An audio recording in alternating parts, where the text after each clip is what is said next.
Hi everyone, education is must PLY में आपका स्वागत है। आज मैं आपके लिए बायोलॉजी में बोर्ड एग्ज़ाम 2022 में होने वाले बोर्ड एग्ज़ाम के लिए इम्पोर्टेंट क्वेश्चंस लेकर के आया हूँ, जिसमें पौधों में प्रजनन सम्मिलित हैं। तो फ्रेंड्स, अगर आप हमारी वीडियो पर या हमारे चैनल पर नए हैं तो हमारे चैनल को सब्सक्राइब कीजिए, बेल आइकन की घंटी प्रेस कीजिए, जिससे कि नई वीडियो के नोटिफिकेशन आप तक आसानी से पहुंच सकें। फ्रेंड्स, वीडियो को लास्ट तक देखिएगा, इम्पोर्टेंट क्वेश्चन है। तो फ्रेंड्स, बायोलॉजी से संबंधित कुछ इम्पोर्टेंट क्वेश्चंस लेते हैं।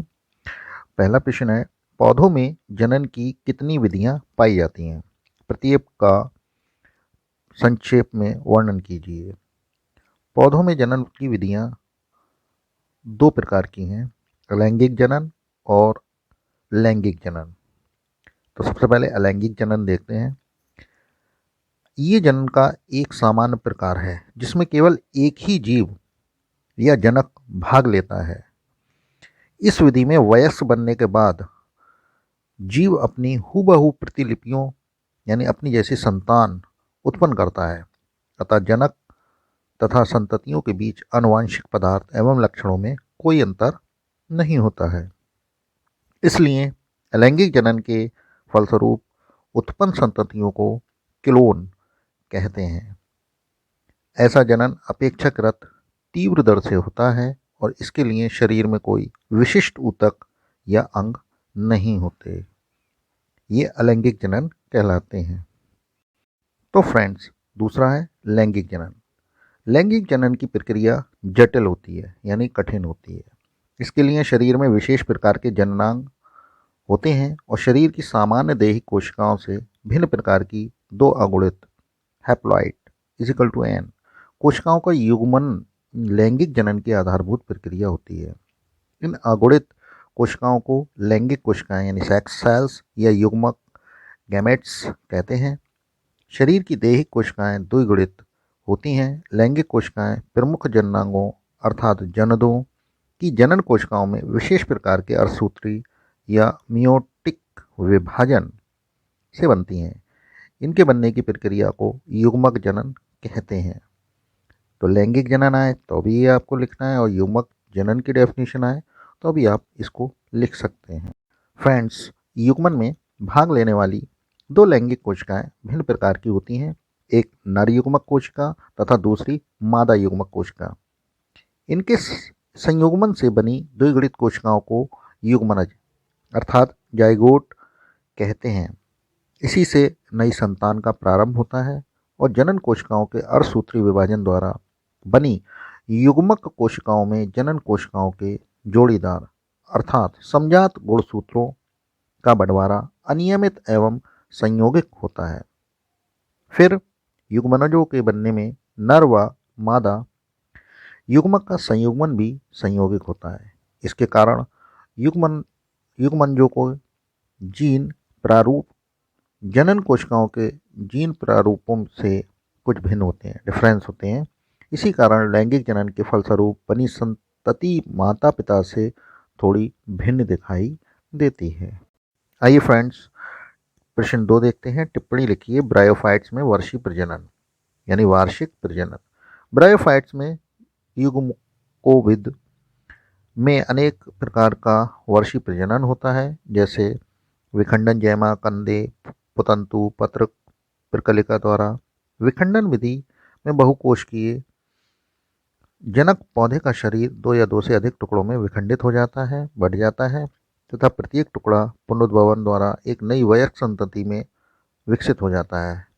कभी कभी पौधे की पत्ती व तने के अग्रभाग पर बहुकोशिक एवं हरे रंग की रचनाएं निकलती हैं, जिन्हें जैम्यूल कहते हैं। ये अलग होकर अंकुरण द्वारा नए पौधे को जन्म देती हैं। पौधे के कंद तथा पुतंतु भी नए पौधों को जन्म देते हैं और ब्रायोफाइट्स में पत्र प्रकलिकाओं द्वारा भी वर्दी प्रजनन होता है। वे कलिकाएं जिनमें खाद्य पदार्थ संचित रहता है और पत्र प्रकलिकाएं कहलाती हैं। ये कलिकाएं मात्र पौधे से टूटकर भूमि पर गिर जाती हैं तथा अनुकूल मौसम में इनमें अपस्थानिक जड़ें निकल आती हैं, यानी इनके अकॉर्डिंग जब मौसम होता है ये खुद ब खुद पृथ्वी से संपर्क करके अपस्थानिक जड़ों के रूप में बन जाती हैं, जो भूमि से जल एवं खनिज लवणों का अवशोषण करती हैं तथा कलिकाएं वृद्धि करके नवीन पौधे बनाती हैं। तो फ्रेंड्स, प्रश्न 3 देखते हैं।